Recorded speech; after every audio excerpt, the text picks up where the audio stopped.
Olá, olá, nobre causídico, seja muito bem-vindo, muito bem-vinda a mais uma aula aqui do canal. E o tema que eu vou tratar com você hoje é a resposta à acusação. O que não pode faltar na resposta à acusação?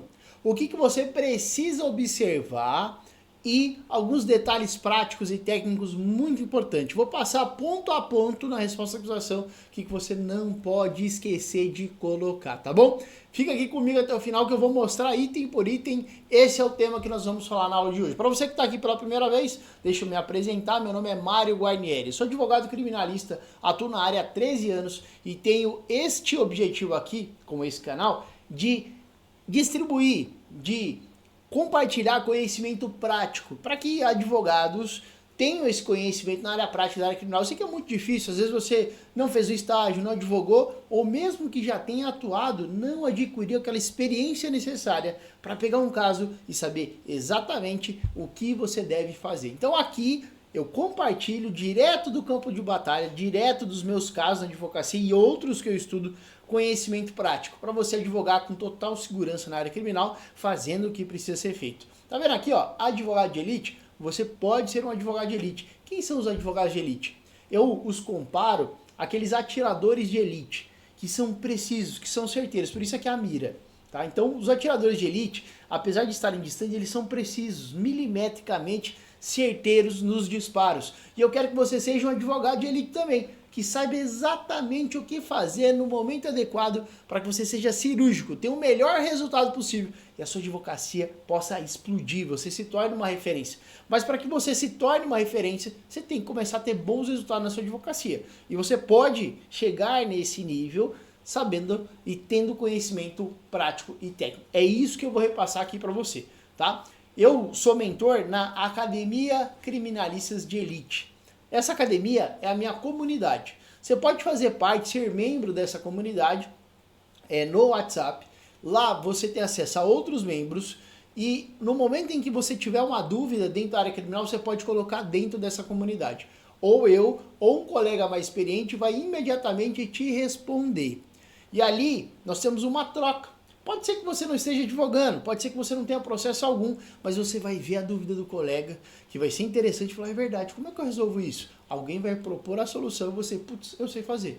E com isso você ganha experiência, tendo contato com casos práticos, sabendo os problemas que você pode enfrentar e as soluções que você vai ter, como realizar, né, driblar tal problema, como se portar, por exemplo, em um ato específico, tudo é discutido lá dentro. E é claro, além de acesso a essa comunidade, né, a nossa comunidade, você também tem acesso a um curso gravado de todas as fases do processo, te explicando nos mínimos detalhes o que você vai fazer, quais atenções você precisa ter, com mapa mental, material PDF e a cereja do bolo, modelo de peça. Esse modelo de peça é fornecido dentro desse curso aí, que faz parte da comunidade, você tem acesso ao entrar para a comunidade Academia Criminalista de Elite. Então é todo um conhecimento amplo para você se sentir abraçado, confortável, não advogar sozinho, não demorar anos para evoluir de maneira rápida, criando experiência através da comunidade Academia Criminalista de Elite. Beleza? Se você ainda não é inscrito no canal, já se inscreva. Se você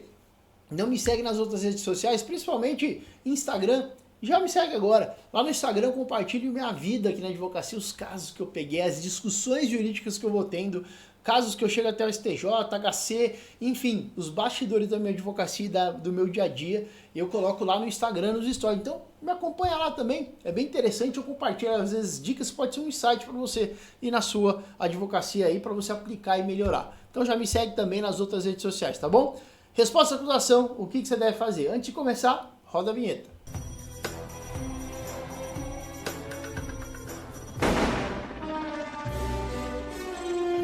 Vamos lá, senhores. Resposta à acusação. O que diabos você deve colocar na resposta à acusação? E já vou te adiantar aqui, primeiro ponto da aula, o que você não deve fazer. Existem advogados que, por falta de conhecimento, adiantam todo o mérito. Todo o mérito.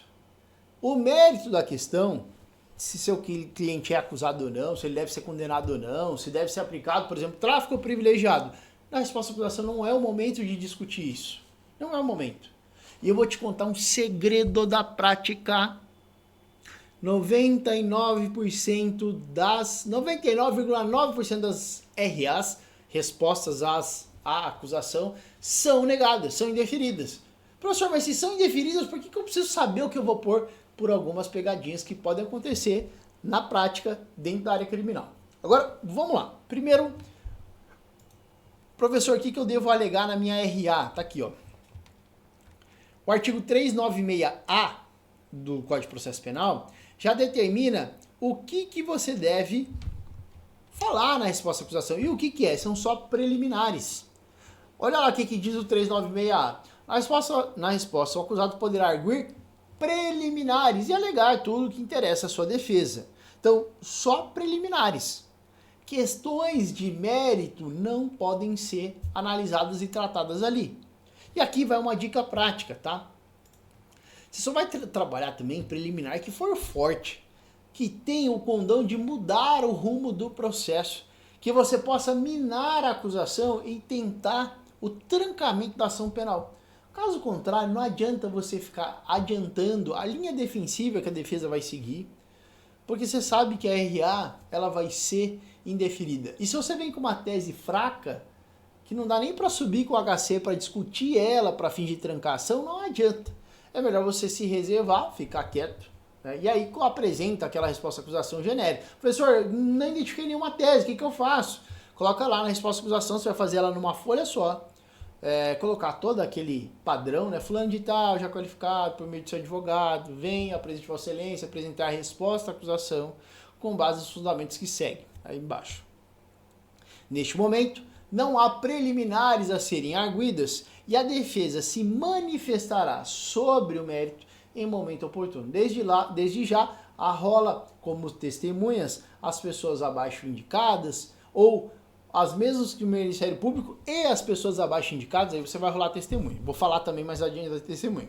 Mas sabe aqui, se não tem uma preliminar forte, não fique inventando moda, não fica adiantando qual a linha defensiva que você vai seguir. A defesa tem uma grande vantagem de até a resposta à acusação não apresentar suas teses. Pode ali fazer perguntas, que pode indicar o que a defesa quer seguir, mas não vai escrever nada. O primeiro a apresentar alegações finais é o MP, e só depois a defesa apresenta.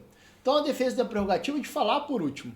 E se você já adianta a linha defensiva que você vai seguir, a acusação já sabe o que você vai falar, vem lá e rebate tudo.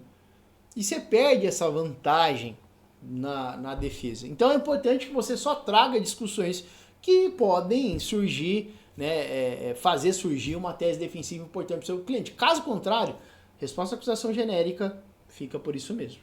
Tá? Vamos combinar assim. Tá? Não fica discutindo coisa que não vai para frente. E professor, me dá um exemplo aí do que você julga relevante. Tem várias situações dentro da academia, tem aulas dedicadas que eu menciono um por um. Mas vamos aqui a algumas importantes para você entender esse contexto. Reconhecimento. Aqui, ó. Vamos trocar, que eu acho que essa aqui é a mais importante. Falta de materialidade ou indícios de autoria. Para que seja possível a prisão de alguém ou para que esse processo vá para frente, para que seja possível a denúncia contra o indivíduo, é imprescindível, é obrigatório que se tenha no caso ali, né, a prova da materialidade e dos indícios de autoria. Então eu tenho que ter prova que o crime aconteceu e indícios de autoria. A materialidade do delito é a prova, a certeza, a comprovação que o crime aconteceu. E já os indícios não é uma certeza, uma prova cabal. É a probabilidade, através de um elemento de prova, que o seu cliente possa ter praticado delito. Exemplo, houve ali uma testemunha que falou que não viu o seu cliente atirando contra a vítima diretamente, mas que ao escutar os disparos correu para a sacada e viu o seu cliente correndo ali próximo à cena do crime. Isso não é certeza que ele atirou, mas é um indício, não é? Então esse indício já serve e pode propiciar o oferecimento da denúncia contra o seu cliente ou até a decretação da prisão dele. Mas, se você verifica que não há prova do crime, prova é certeza, ou nem ao menos indício de autoria, é uma contestação que você pode fazer dentro da resposta à acusação. E se o juiz negar, como vai negar, na maioria dos casos acontece assim, você pode subir com o HC tentando o trancamento da ação penal. Mas, para que você suba com esse HC, você tem que discutir em primeira instância. Por isso que eu digo e volto aquela pergunta, professor, mas vai indeferir mesmo, por que eu vou colocar? Porque você precisa de uma manifestação do juiz de primeiro grau para subir com HC e evitar a supressão de instância. É exatamente isso, esse motivo pelo qual você vai discutir essa tese em primeira instância. Mas, professor, gostei, entendi. Agora, me dá um exemplo aí de questão de ausência de indícios de autoria. Vamos lá. Pode acontecer um problema relativo ao reconhecimento de pessoas. O artigo 226 do Código de Processo Penal, ele traz um passo a passo para que seja válido o reconhecimento de pessoas realizado na unidade policial. E o aperfeiçoamento da jurisprudência passou a indicar que não são requisitos meramente descritivos, sem qualquer importância. Agora, os requisitos do 226 se tornaram obrigatórios. Então, aquele que vai realizar o reconhecimento de pessoas tem que atender todos os requisitos do 226 sob pena de se tornar ilegal aquele reconhecimento e ele não se prestar à comprovação do indício de autoria. Olha, ó, vamos fazer o link. Professor, peguei um caso em que há um reconhecimento de pessoas do meu cliente. Meu cliente foi reconhecido. Como foi esse reconhecimento? Seguiu o passo a passo do 226? A vítima foi convidada a descrever as características do seu cliente, colocou ele lado a lado com pessoas de características semelhantes. Por exemplo, fala que o seu cliente é uma pessoa loira, da pele branca, e coloca junto a ele pessoas morenas ou negras. E aí? Aí, obviamente, ele vai ser reconhecido. Então tem que ser pessoas com características físicas semelhantes a dele. Se fala que ele é loiro, não pode colocar só ele de loiro, porque ele vai ser reconhecido. Entende? Então, o 226 estabelece requisitos. Se você identificar ali que o único elemento de prova que liga ele ao crime é o reconhecimento de pessoas e ele foi feito de maneira inadequada e ilegal, é uma prova ilegal. E se eu afasto esse reconhecimento, tem indício de autoria? Não tem. E aí é uma discussão forte que você pode levar para o seu HC, visando o trancamento da ação penal por ausência de indício de autoria, que é o fumus comis delicti. Veja como é importante. Tá? Quer outro exemplo? Fundadas suspeitas e flagrante ilegal. Se há, no caso, um flagrante ilegal, ou seja, o seu cliente foi abordado em via pública, sem que ali se denotasse fundadas suspeitas, né? Pelo menos uma suspeita de que esteja acontecendo um crime, ou houve invasão de domicílio, sem fundadas suspeitas, toda prova que é angariada a partir daí é ilegal. Por quê? Feita sem a presença de fundadas suspeitas. Então, fundadas suspeitas de que ali esteja acontecendo um crime. O que acontece? Qual é o efeito do reconhecimento do flagrante ilegal, da ausência de fundadas suspeitas? Vai fazer com que todas as provas angariadas sejam reconhecidamente ilícitas. Vou dar o exemplo ali para complementar, eu já dei um exemplo de ausência, né, de indício de autoria, que é o reconhecimento de pessoas. Agora eu vou dar um exemplo de falta da materialidade. Imagina que o seu cliente é preso, tem a casa invadida de maneira ilegal e lá é encontrada determinada quantidade de droga. Tá? Sei lá, 20 quilos de maconha na casa dele.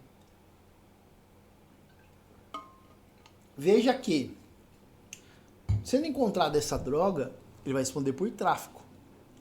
E qual que é a prova da materialidade? Qual é a prova que comprova a ocorrência do crime? É a droga apreendida. Inclusive tem precedentes do STJ, informativo de jurisprudência, que ninguém pode ser acusado de tráfico se não é encontrado uma droga. Ah, teve uma investigação que ele trafica, tá, mas cadê a droga? Não foi apreendido nada, então ele não pode responder por tráfico. Então a prova da materialidade é a droga. Agora pensa comigo, se é um flagrante ilegal, as provas angariadas ali são ilegais. Por força de disposição do artigo 157, salvo me engano, 155, 157, acho que é 157, 155, 157 eu acho, do CPP. As provas ilícitas, elas devem ser extirpadas. Se eu me confundir, é 155 ou 157, não lembro agora de cabeça. Mas as provas ilícitas, elas devem ser extirpadas, excluídas do processo. Concorda comigo? Se você consegue emplacar uma tese de flagrante ilegal, as provas são reconhecidamente ilícitas, devem ser desentranhados os autos. Certo? Se você consegue a aplicação dessa tese e reconhece que o flagrante é ilegal e as provas ali colhidas são ilícitas e devem ser extirpadas, vai ser excluído também a droga apreendida, porque é oriundo de um flagrante legal. E se eu excluir a droga apreendida, vai sobrar algo para o Ministério Público se apoiar para denunciar o seu cliente? Não, porque vai faltar o quê? Prova da materialidade. Ah, mas tem droga apreendida, mas foi reconhecida ilícita por ausência de fundados suspeitas e, uma vez sendo reconhecida a prova ilícita, deve ser desentranhada dos autos. Vai sobrar o quê? Nada. Aí nós temos a ausência de materialidade. Entende? Então, essa discussão é uma outra discussão que você deve trazer para a sua resposta à acusação.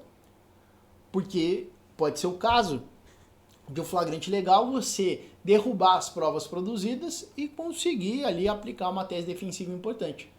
Veja como o caso ele é importante você analisar cada detalhe. Às vezes o advogado, por falta de conhecimento, e essa é uma tese que ela se mostra latente e gritante em vários casos, às vezes é uma tese que você pode trabalhar. Você consegue a absolvição do seu cliente. Olha como isso é importante para você.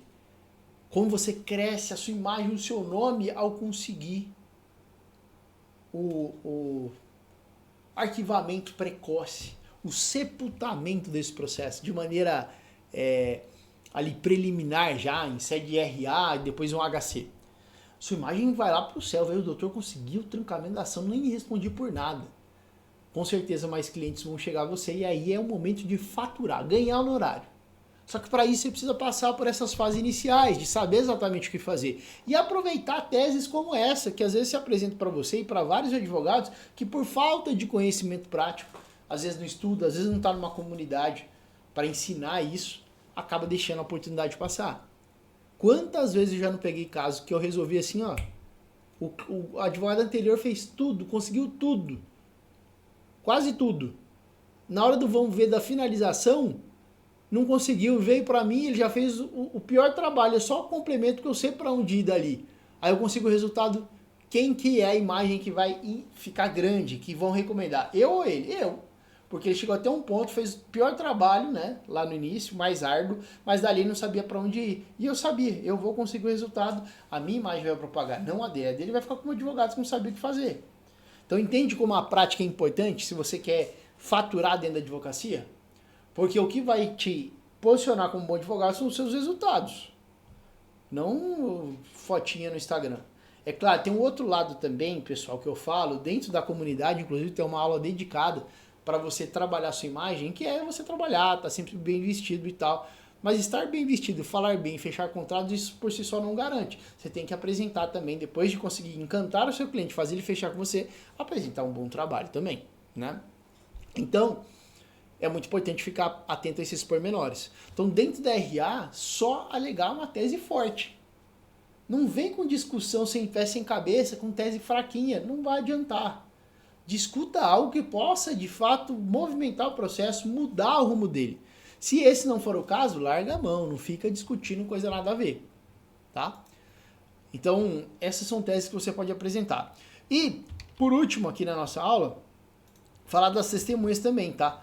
A RA é o momento de apresentar rol de testemunha. Não vai, pelo amor de Deus, professor, e se eu for apresentar uma RA genérica? Tem que arrolar testemunha.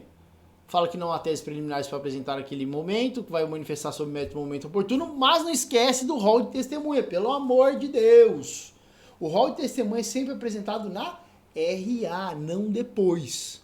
Se você apresentar depois, preclusão, ou não apresentar, preclusão.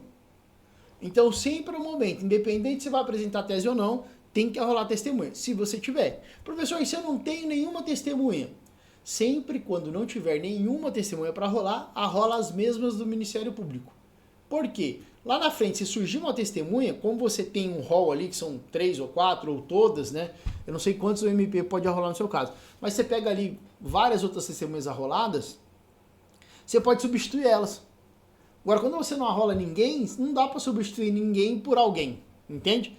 Então, quando você arrola as mesmas do Ministério Público, você tem ali um rol para substituir uma ou outra que você acha interessante. Se você não arrola ninguém, não tem como substituir.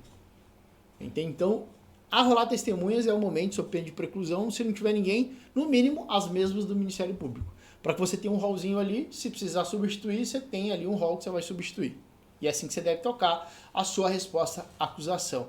E aí, pessoal, o que acharam da aula de hoje? Gostaram? Se você gostou da aula, deixa o like aí, curte o vídeo, se inscreva no canal, muito importante. Deixa nos comentários aqui o que você achou, se tem alguma dúvida. Quem entrar para a comunidade Academia Criminalidade de Elite, deixa um comentário aqui embaixo. E ó, me segue nas outras redes sociais. Eu compartilho diariamente conteúdo prático, eu documento meu dia a dia na advocacia, mostrando para vocês o que precisa ser feito. Às vezes você olha o meu Instagram ali, é um insight que você precisava ter para ter uma decisão ou outra, para abrir sua cabeça para outros rumos na advocacia.